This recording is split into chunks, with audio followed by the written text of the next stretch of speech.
O efeito borboleta, a ideia de que uma pequena mudança, um evento aparentemente insignificante, pode gerar milhares de possibilidades.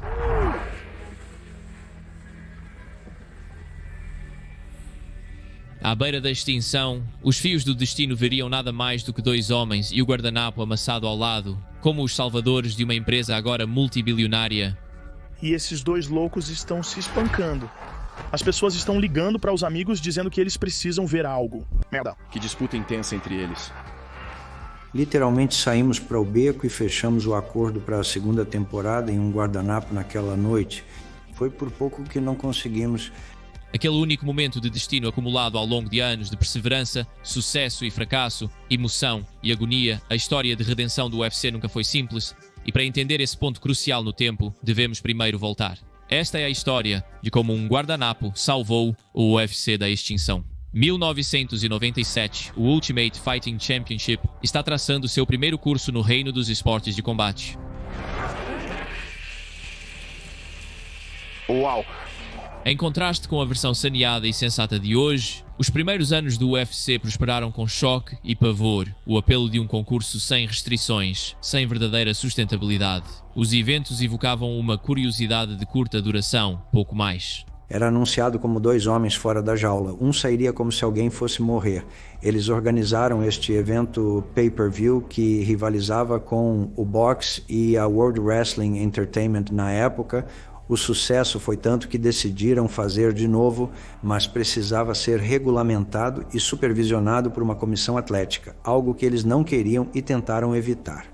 Uma chama sem combustível para saciá-la, esses eventos brilharam intensamente por um breve período, mas sem saber marcaram o esporte com uma longa reputação inabalável que permanece até agora. Era aos olhos da maioria um esporte sangrento, bárbaro e cruel, mais próximo dos gladiadores antigos, com pouco espaço na sociedade moderna. Essa reputação teria repercussões após as palavras fatídicas de um homem que manchariam o UFC permanentemente. Eventualmente, o senador John McCain interveio e convenceu as empresas de cabo a desconectarem o sujeito. Não havia árbitro, não havia nada, né? Era terrível. Assim, havia pessoas derrubando outras, sentando em cima delas e esmagando-as no rosto. Aqui o cotovelo no número... Isso não é um esporte. Isso é um retorno ao Coliseu Romano. O que era no início era uma briga de galo humana. Embora agora isso pode não ser mais verdade, naquela época suas palavras tinham significado. As artes marciais mistas eram um esporte indisciplinado, sem estabilidade, consistência ou regras para garantir a segurança. McCain ignorou o potencial de crescimento do esporte e lutou para encerrá-lo completamente. A maioria de seus esforços renderia frutos. Logo após, 36 dos 50 estados dos Estados Unidos da América proibiriam o esporte, deixando os donos do UFC lutando para mantê-lo vivo. Agora as empresas de cabo não os colocariam no pay-per-view, cortando o caixa eletrônico. As palavras e ações de John McCain foram inicialmente condenatórias, disso não havia dúvida, mas elas eram, no grande esquema, um mal necessário para estimular a mudança e forçar a evolução de um produto que estava claramente em declínio, mesmo com as regras oficiais instauradas pelo grande John McCarthy, e as tentativas de mudar a percepção pública e governamental do esporte foram inúteis, diante de seu quase colapso financeiro. Dana White e os irmãos Fatita, admiradores de longa data, se tornariam proprietários de uma empresa falida. Enquanto muitos os chamariam de ignorantes ou loucos, eles viram potencial e tinham paixão para salvar o esporte que amam e reverter sua sorte. Estou em uma ligação com Bob Meyer, que é o dono do UFC. Ele surtou e disse que não há mais dinheiro. E eu fiquei tipo, caramba, isso está em apuros. Então, quando vi essa oportunidade e pensei que isso poderia estar à venda, então liguei para os irmãos. Eles estavam em Miami e eu disse que acho que isso está em apuros, acho que poderíamos comprar o UFC. Não sei como, não me lembro do cronograma, mas nos próximos 2 meses acabamos sendo donos do UFC por $2 milhões. E de repente... tínhamos um negócio que desconhecíamos. Ele e Frank me ofereceram o cargo de presidente da empresa, para que eu a administrasse. Dana White, presidente do UFC, parabéns pelo seu primeiro show. Deve ser uma ótima sensação. Basicamente o que queremos fazer queremos transformar isso no Super Bowl das artes marciais mistas, torná-lo mais amigável para os fãs, envolver o público e trazer de volta os melhores lutadores do mundo. Ao comprar uma empresa moribunda, Dana reconheceu que, para o esporte prosperar, mudanças eram necessárias. Além de adições às regras, a percepção da empresa e do esporte teria que mudar de um nicho de show de horrores para um que apresentasse o ápice das lutas em eventos estruturados, com gladiadores experientes e alto valor de produção.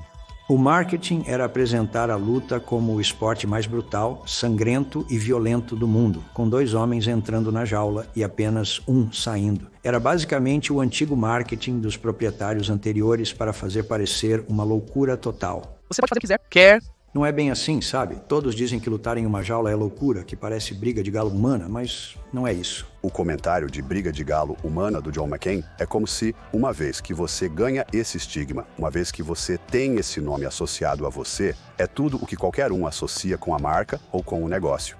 Compramos uma empresa que não era permitida no pay-per-view, está no pay-per-view. Obter a aprovação desses eventos recém-reforçados era metade da batalha. Lentamente, os Estados Unidos da América começariam a abrir suas portas para o mundo das artes marciais mistas.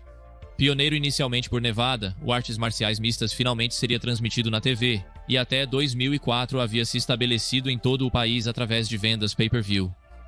Dana White e companhia se saíram bem ao se desfazerem da antiga e justamente apelidada pele da empresa. O principal banner do Artes Marciais Mistas não era mais um desorganizado e barulhento. Era um esporte com dignidade, conjunto de regras e atletas honrados que as respeitavam.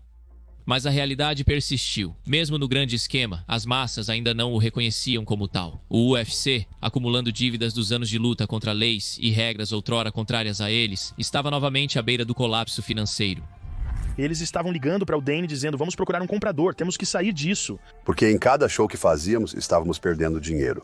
Temos um déficit de 44 milhões de dólares e essa luta em jaula é muito brutal para a América. Eles não estão interessados nisso. Me liga na manhã seguinte às 7h01 e diz: Foda-se, eu não estou pronto para desistir. Eu não estou pronto para ceder. Nós temos que descobrir uma maneira de fazer isso funcionar. O mundo estava pronto para as artes marciais mistas.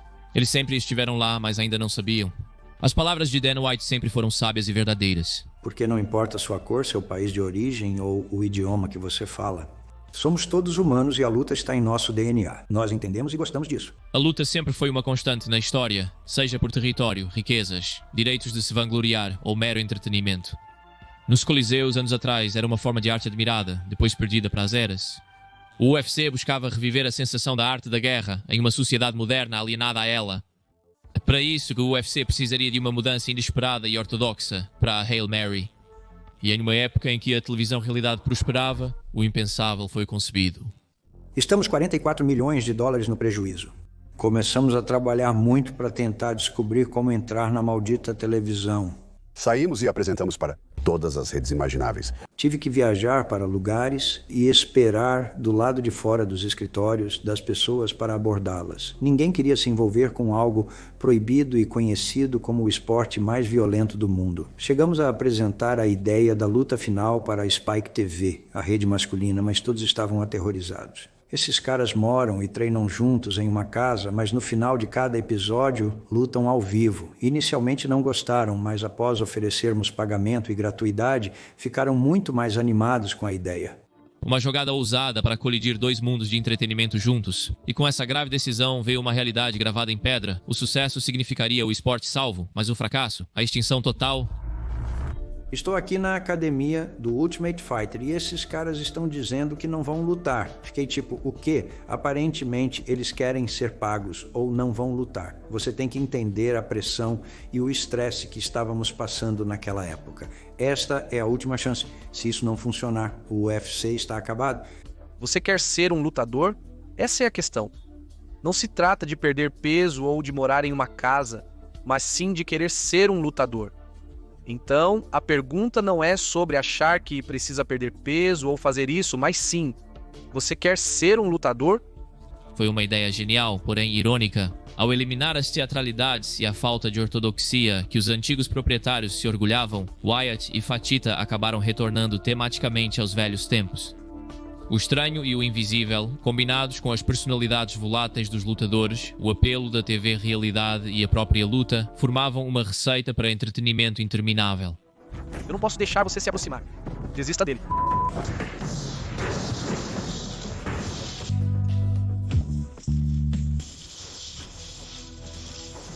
Apesar do sucesso, com boas classificações e quebrando o mainstream, os superiores da Spike TV, que decidiriam o destino do UFC, permaneceram em silêncio. Com a final da primeira temporada se aproximando, um duelo inédito ao vivo para as massas, a esperança diminuía. Dana precisava de algo especial para alertar a emissora e os milhões em casa, e 2 homens atenderiam esse desejo. Estamos suando a porra da temporada inteira até a final. É incrivelmente bem sucedido e, honestamente, não sabíamos se teríamos uma segunda temporada. Entramos na final, então Forrest e Stephen Bonner, sim. Estamos antecipando uma festa de suor, vamos lá. E esses 2 loucos estão se espancando. E aqui vamos nós, uau, grande direita, que guerra entre esses 2 caras. Isso é apenas uma incrível batalha de desgaste aqui. Boa troca, bons socos de Bonner por dentro para conseguirmos a ponte do empate. Pé a pé, derrube, arraste-o para fora. Oh, uau, que final, que final. Acabamos dando um contrato do UFC para ambos os caras naquela noite, o que deixou o lugar ainda mais louco. Vamos oferecer a Stephen Bonner um contrato de 6 dígitos com o UFC. As palavras iniciais de Dana White certamente ecoaram nas mentes dos lutadores naquela noite. Você quer ser um lutador? Essa é a pergunta. A ausência de um título do UFC em jogo nunca foi relevante para eles. Forrest Griffin e Stephen Bonner se imortalizaram e ao artes marciais mistas naquela noite ao longo de 15 minutos, em um confronto equivalente ao lendário embate entre Hagler e Hearns, mostrando ao mundo o potencial do esporte e o real significado de ser um lutador. Evitar palavras duras em coletivas de imprensa e não adotar uma persona mascarada. Tratava-se de enfrentar a adversidade física e mental, morder o protetor bucal e deixar uma parte de si no octógono quando o sino final soava. Enfim, aqueles que não são atletas e a empresa que os conduziu perceberam o apelo e a emoção da luta. Foi lá, pouco depois da história ser feita na jaula sem saber, que ela também seria feita fora dela. Spike nos chamou de lado e propôs um novo acordo. Queremos renovar com você para outra temporada de The Open Fighter. O próximo contrato para Spike. Foi literalmente fechado no beco onde todos os caminhões estão. No fundo do estacionamento. Depois daquela briga. Em um guardanapo. Naquela noite. Foi por pouco que não conseguimos. Com aquela assinatura, uma nova era nasceu e a segurança do UFC finalmente garantida. Um pequeno passo perto dos maiores avanços recentes da empresa. Mas a renovação dos lutadores supremos para uma segunda temporada marcou uma legitimidade infalível. E você sabe o resto. Momentos que definem a história anos-depois e a evolução do esporte em uma superpotência de vários bilhões de dólares. Então agora você tem 360 milhões de dólares a mais do que tinha antes, certo? Sim, eu tenho alguns trocados. Tudo por meio de um guardanapo e um duelo entre 2 guerreiros, agora considerados os mais influentes na história do esporte. O UFC e as artes marciais mistas foram resgatados da extinção,